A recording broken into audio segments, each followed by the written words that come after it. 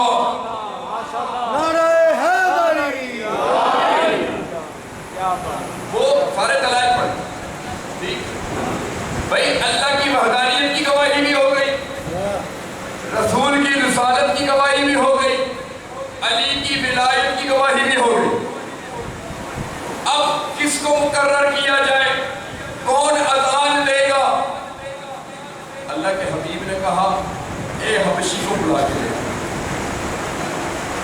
کون؟ جناب بلال۔ کیا تھا؟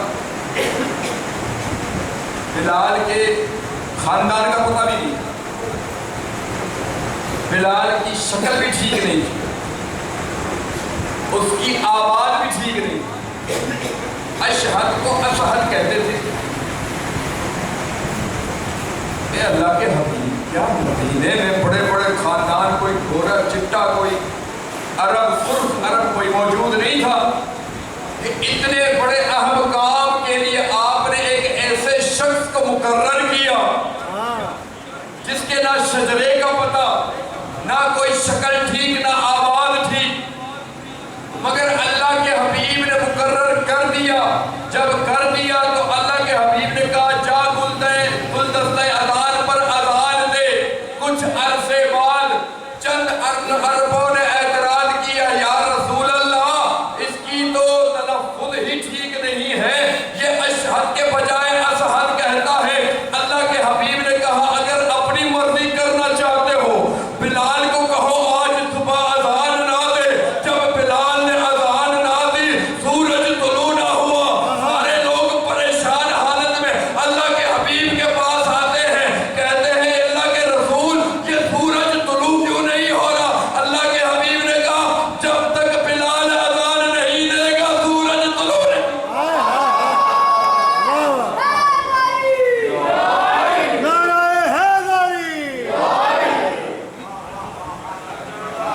جہاں نہ شکلیں دیکھی جاتی ہیں، نہ شجرے دیکھے جاتے ہیں، یہاں اہل بیت سے محبت دیکھی جاتی ہے۔ جو اس در پہ جھک جاتا ہے اس کے سامنے فرشتے جھکتے ہیں۔ میں فرشتوں کی بات ہی نہیں کر رہا، آپ نے توجہ ہی نہیں دی۔ اچھا اب مکے کی زندگی چھوڑ دی، مدینے میں سید الانبیاء نے 10 سال اپنی زندگی کے وہاں گزارے۔ روزانہ 5 نمازیں واجب ہیں، مہینے میں کتنی ہو گئی؟ 150۔ یہاں موجود یہ تو سارا کاروباری آپ اچھا جی، مہینے میں کتنی؟ 150۔ سال میں کتنی ہوگی؟ 1800۔ سیدھا سیدھا حساب ہے 1800۔ سید الانبیاء نے 10 سال نماز پڑھ کے دکھائی، 10 سالوں میں 18,000 نمازیں پڑھ کے دکھائی، پھر بھی اختلاف ہے۔ ارے غدیر میں تو ایک دفعہ علی دکھایا، کیسے یاد آئے گا؟ نعرہ تکبیر، نعرہ رسالت، نعرہ حیدری۔ اچھا اب بات یہاں پہ ایسے آئی کہ اگر نماز کا ذکر ہو اور قبلے کا تعین نہ ہو تو نماز نہیں ہو۔ ہر نمازی پر واجب ہے کہ جب وہ نماز پڑھے تو قبلے کی تحقیق کرے، یہ اس پر واجب ہے۔ جیسے ہم یہاں پر کل آئے، ہمیں نہیں تھا پتا کہ قبلہ کس طرف ہے، ہمارے بھائی وکیل صاحب نے نماز پڑھ لی، ہم سارے پریشان ہیں قبلہ کس طرف ہے۔ کیوں؟ ہر نمازی پر واجب ہے کہ پہلے قبلے کی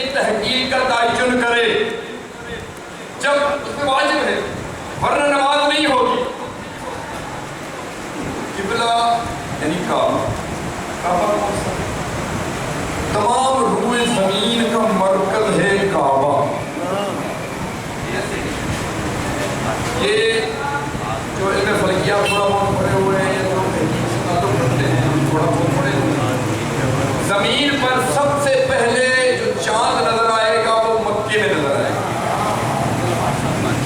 سب سے پہلے چاند نظر آئے گا پہلے مکے میں نظر آئے گا. خدا نے اس کو بنایا ہی اس انداز میں. جس وقت اللہ زمین بچھانے کے لیے فرشتوں کو بھیج رہا تھا، فرشتوں نے زمین بچھائی. فرشتوں نے شکایت کی، یا اللہ زمین کو سکون نہیں ہے. اللہ نے کہا زمین کے سینٹر میں مرکز میں علی لکھ دو.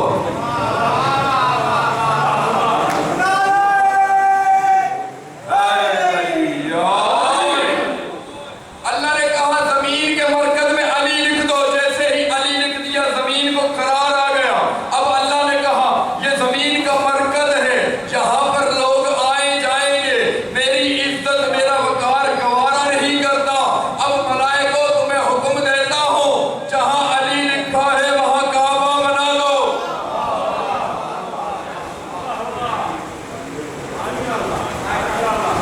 علی کعبے میں نہیں آئے، علی کی وجہ سے کعبہ آیا ہے. اب آپ کا نظریہ بدل جائے گا. میرا رجب کو یہ نہیں ہوا کہ علی کعبے میں ہے، بلکہ علی کی وجہ سے کعبہ آیا ہے. اب کعبہ مرکز، حاجی طواف کرتے ہیں، چاہے عمرے کے زائرین ہو، واجب ہے. زیارت کعبہ کا طواف واجب ہے، وداع کعبہ کا طواف واجب ہے. عمرہ ہو حج ہو، دو طواف واجب ہو. یہ جو 7 چکر 7 ہوتے ہیں، ایک طواف کے 7 چکر ہوتے ہیں، یہ کہاں سے آئے 7 چکر؟ آج میں آپ کو بتا دیں، مگر تھوڑی سی گزارش کروں گا، تھوڑا میرے ساتھ بولیں. 7 چکر کہاں سے آئے؟ سورہ بقرہ کی آیت نمبر 30. بسم اللہ الرحمن الرحیم. وَإِذْ قَالَ رَبُّكَ لِلْمَلَائِكَةِ إِنِّي جَاعِلٌ فِي الْأَرْضِ خَلِيفَةً. اے میرے حبیب یاد کر اس وقت کو جب تیرے رب نے فرشتوں کو کہا کہ میں زمین میں خلیفہ بنانے لگا ہوں.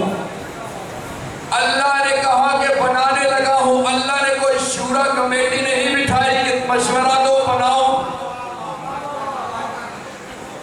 تو فرشتوں نے کہا قالوا أتجعل فيها من يفسد فيها ويسفك الدماء ونحن نسبح لك ونقدس بحمدك قال إني أعلم ما لا تعلمون. فرشتوں نے کہا یا اللہ تو زمین میں اس کو خلیفہ بنا رہا ہے جو خون ریزی کرے گا اور فساد برپا کرے گا. اب اس کی تعویلات اور بھی بہت ہو سکتی ہیں، مگر میرا جملہ یہاں پہ یہ ہے، یعنی فرشتوں کو پتا تھا کہ زمین میں کوئی ایسے آئیں گے جو فساد بھی برپا کریں گے، خون بھی بہائیں گے. اس سے زیادہ وضاحت میں بول بھی نہیں سکتا. میں فقط اشارے دوں گا، سمجھنا آپ نے. الحمدللہ سمجھدار ہیں آپ. کیا کہا؟ نحنو نقدس لک ونسبح بحمدک. یا اللہ ہم تیری تقدیس کرتے ہیں، تیری تسبیح پڑھتے ہیں. یہ خلافت ہمارا حق ہے. اللہ نے کہا انی اعلم ما لا تعلمون. جو کچھ میں جانتا ہوں تم نہیں جانتے. یعنی اللہ نے بتایا عبادتوں سے خلافت نہیں ملتی، خلافت حق اس کا ہے جو عالم ہوتا ہے.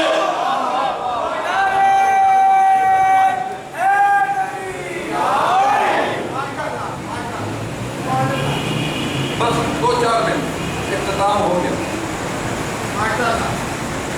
کعبہ جب یہ فرشتوں نے، یہ لمبی چوڑی بات ہو جائے گی زیادہ میں جب فرشتے نادم ہوئے، پشیمان ہوئے، ان کو اپنی غلطی کا احساس ہوا، انہوں نے کہا یا اللہ ہم سے غلطی تو ہو گئی ہے، ہم تدارک کرنا چاہتے ہیں، تلافی کرنا چاہتے ہیں. تو اللہ نے کہا میرے عرش کا 70,000 سال طواف کرو گے تو تمہاری توبہ قبول ہوگی. 70,000 سال طواف کرو گے تو توبہ قبول ہوگی.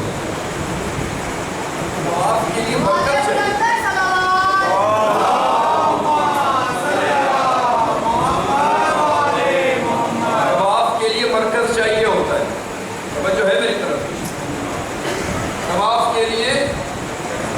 مرکز درکار ہوتا ہے، اس کے ارد گرد طواف ہونا چاہیے۔ اللہ نے کیا کہا؟ میرے عرش کا طواف کرنا، میرے عرش کا طواف کرنا ہے۔ چل کے مولا سے پوچھتے ہیں، اس وقت تو عرش نور ہی نور تھا، وہ مرکز کیا چیز تھی جس کے ارد گرد فرشتوں نے 70,000 سال طواف کیا؟ تو مولا امیر علیہ السلام کے خطبے کے چند جملے میں پیش کرنے لگا ہوں۔ مولا نے فرمایا نحن عرش اللہ ہے ونحن کعبۃ اللہ ہے ونحن قبلۃ اللہ ہے۔ ہم محمد والے محمد اللہ کا عرش بھی ہے، ہم قبلہ بھی ہے، ہم کعبہ بھی ہے۔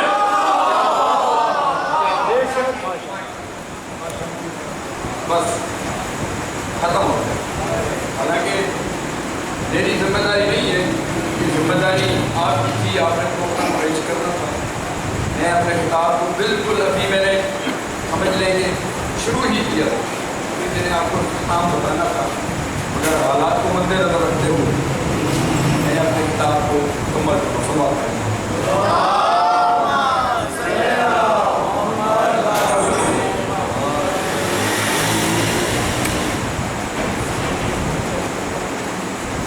مجلس حسین میں فرش غربت ہمارا عقیدہ ہے، یقین ہے اور دلائل کے ساتھ واقع ہے۔ اہل بیت علیہ السلام خود چل کے ایسے نہیں، وہ ہمارا یہ علم سننے نہیں آتا، ہماری آنکھوں سے بہنے ہوئے ان آنسوں کو لینے آتا۔ میں ہر مجلس میں یہ عرض کرتا ہوں، یہ آنسو جناب سیدہ کی امانت ہے۔ میں نے آج مسائل پڑھنا ہے جناب سغرا کا۔ اعتراض ہوتے ہیں، لوگ کہتے ہیں کہ مولا حسین کو اپنی بیٹی سے اتنی محبت نہیں تھی، اگر ہوتی تو اپنے ساتھ لے جاتے۔ میں آپ کو آج ایک جملہ سناتا ہوں۔ جس وقت سادات کا قافلہ مدینے سے تھوڑا سا آگے نکلا نا، حسین نے عباس کو بلایا، عباس تم قافلے کو لے کے چلو، میں مدینے سے ہو کے آتا ہوں۔ عباس نے کہا کیوں آقا، کوئی قیمتی چیز رہ گئی ہے؟ حسین نے رو کے کہا ہاں، میری بڑی قیمتی چیز ہے جو مدینے میں رہ گئی ہے۔ عباس نے پوچھا آقا کون سی قیمتی چیز ہے؟ حسین نے رو کے کہا میری بیٹی زہرا۔ عزاداروں جیسے ہی جناب حسین اپنے حویلیوں کی طرف واپس آتے ہیں، کیا دیکھتے ہیں کہ ان کی 8 سال کی بیٹی دیواروں کا سہارا لے لے کے چلتی ہے۔ جب دیوار کے ساتھ ٹکراتا ہے، سر ٹکراتا ہے، تو جب سر واپس آتا ہے تو دیوار کا رنگ سرخ ہوتا ہے۔ کبھی جناب زہرا علی اکبر کے ان پاؤں پر بیٹھ کے روتی ہے اور کہتی ہے علی اکبر مجھے تیرا انتظار رہے گا، میں تیرے قدموں پہ اپنی زندگی گزار دوں گی۔ بس ختم۔ جیسے ہی محرم کا چاند نظر آیا نا، کیونکہ جناب زہرا کا یہ وطیرہ تھا کہ جیسے ہی سارا قافلہ جا چکا تھا نا، ہر روز شام کو اپنے نانا کے مزار پر چراغ جلانے جاتی،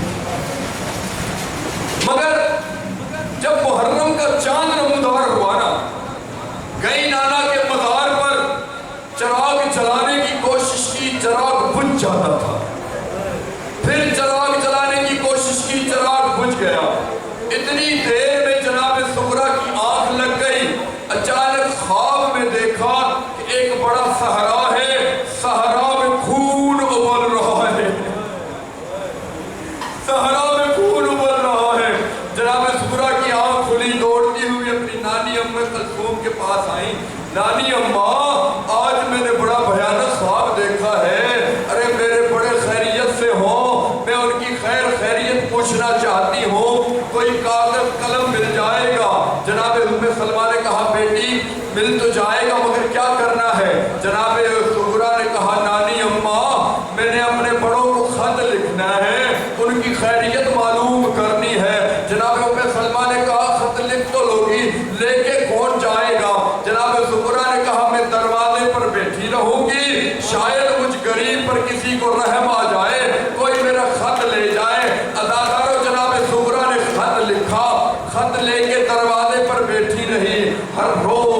انتظار کرتی تھی کہ کوئی روزے رسول پر آئے گا، کوئی قاصد آئے گا، میرا خط لے جائے گا۔ عزادارو، روز عاشور کا سورج طلوع ہوا، اچانک ایک قاصد نے صدا دی، میں عراق جانا چاہتا ہوں، کسی نے کوئی چیز دینی ہو تو میں لے جاؤں گا۔ ارے جناب سغرا نے تو پہلے ہی خط لکھ رکھا تھا، اپنے بھتیجے فضل کو کہا جا فضل اس قاصد کو کہے کہ حسین کی بیٹی بلاتی ہے۔ فضل جب گیا اور جا کے قاصد کو کہا نا کہ میرے آقا حسین کی بیٹی بلاتی ہے، قاصد نے اپنے آپ کو زمین میں گرایا ہے، یہ وقت آ گیا ہے کہ قاصدوں کو بادشاہوں کی بیٹیاں بلاتی ہے۔ بس عزادارو ختم، سغرا نے خط دیا، قاصد نے کہا مجھے کیا پتا کہ آپ کے بڑے کہاں ہوں گے، بہرحال میں خط لے جاؤں گا، پوچھتا کہ مدینے والے کہاں رہتے ہیں۔ عزادارو عصر عاشور تھی، وہ قاصد پوچھتا کربلا پہنچا، کربلا میں وہاں سپاہیوں سے پوچھتا ہے ارے یہاں حسین کون ہے؟ سپاہیوں نے کہا وہ جو سامنے دیکھ رہے ہو ایک جوان لاشے پہ رو رہا ہے، جس کے سر میں خاک ہے، جس کے ریش خون سے بھری ہے، وہ حسین ہے۔ عزادارو قاصد وہاں گیا، جا کے سلام کیا، حسین نے نگاہیں اٹھا کے کہا اس غربت کے عالم پر حسین پر سلام کرنے والا کون ہے؟ قاصد نے کہا میں مدینے سے تیری بیٹی کا خط لایا ہوں۔ عزادارو جب خط کا نام سنا نا، حسین کھڑے ہو گئے، دونوں ہاتھ پھیلا کے کہنے لگے ارے میری سغرا کا خط آیا ہے، مجھے خط دے دو۔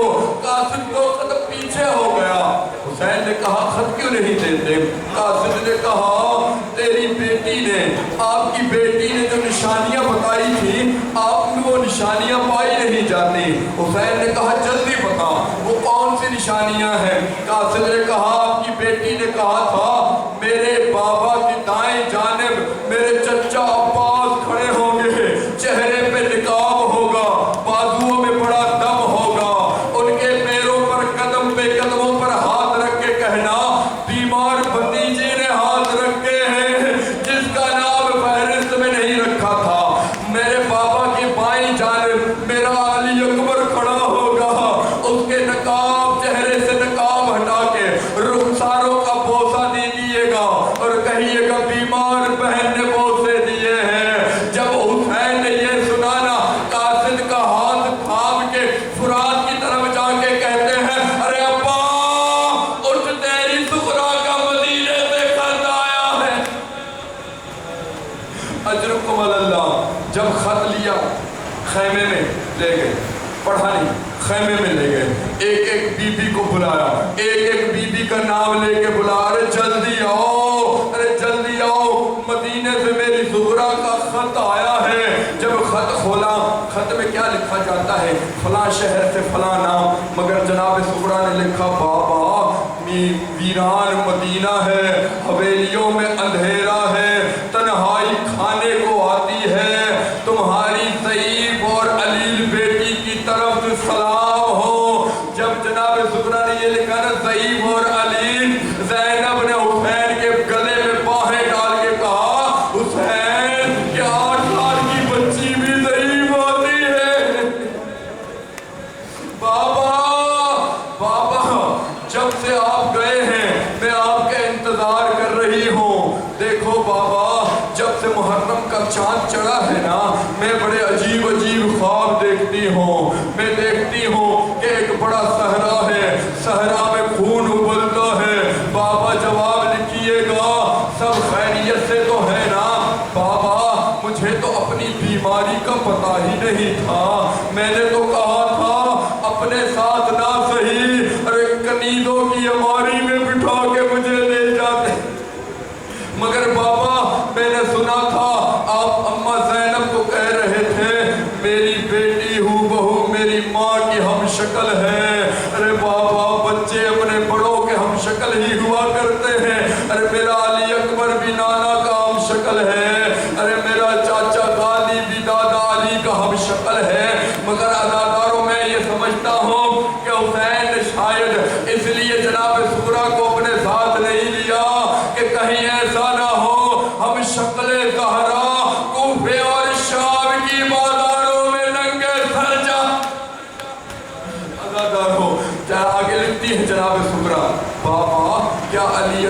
کی شادی طے نہیں ہوئی، میں نے چھوٹے چھوٹے پھول جمع کر کے علی اکبر کا صحرا سجایا ہے۔ دیکھو بابا، علی اکبر کے صحرا سجانا، مجھے زغرا کو بھول نہ جانا۔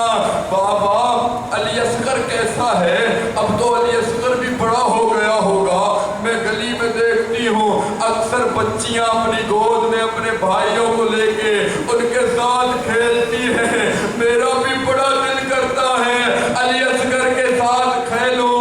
ارے وہ تو گھٹنیوں کے بل بھی چلنے لگا ہوگا، سکینہ اس کے ساتھ بڑا کھیلتی ہوگی۔ بس عزادارو، حسین نے خط بند کیا، باہر آیا، قاصد کھڑا تھا۔ قاصد نے کہا حسین تیری بیٹی کے خط کا جواب آخری جملہ ہے۔ عزادارو آخری جملہ ہے۔ حسین نے قاصد کا ہاتھ پکڑا، خط کو علی اکبر کے لاشے میں رکھا اور کہا قاصد یہ زغرا کے خط کا جواب۔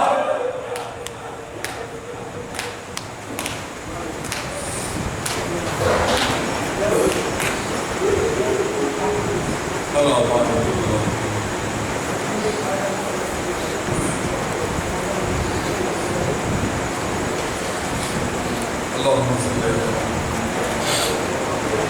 اللهم صل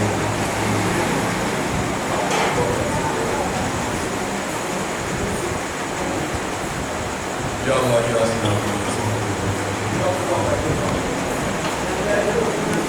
بارے ہماری صدی میں بہت مولا جو مومنین مومنات کے ہم تشریف لائیں مولا تمام جائز حاجات کو جلد کی جو مومنین مومنات پریشان مولا کی پریشانی جو مومنین مومنات اندر سے مولا اندر سے فرما جو مومنین مومنات بیمار ہیں مولا کو صحت و سلامتی عطا فرما۔ ہمارے عامر بھائی صاحب بیمار ہیں مولا کو صحت و سلامتی عطا فرما۔ میرے بھائی جعفر اور باقر کی والدہ محترمہ کی وہ مولا لمبی زندگی اور صحت و سلامتی عطا فرما۔ کچھ مومنین نے دعاؤں کے لیے کہا ہے، میرے بھائی باقر صاحب کی بیٹی ہماری بھتیجی دعا فرما، مولا کو صحت و سلامتی عطا فرما اور نیک صالح اور عزادار ہونے کی توفیق عطا فرما۔ ایک محترمہ آدمی مولا کے گھر کا مسئلہ جلد جلد دور فرما۔ سیدہ وفا زہرا کو جو شریک حیات ہے مولا نیک صالح اور عزادار شریک حیات نصیب فرما۔ ایک تمہارے بھائی ہیں عدنان بٹو اور طیب ظفر، مولا ان کو نیک صالح اور عزادار اولاد نصیب فرما۔ مولا جو مومنین مومنات بے اولاد ہیں ان کو نیک صالح اور عزادار اولاد عطا فرما۔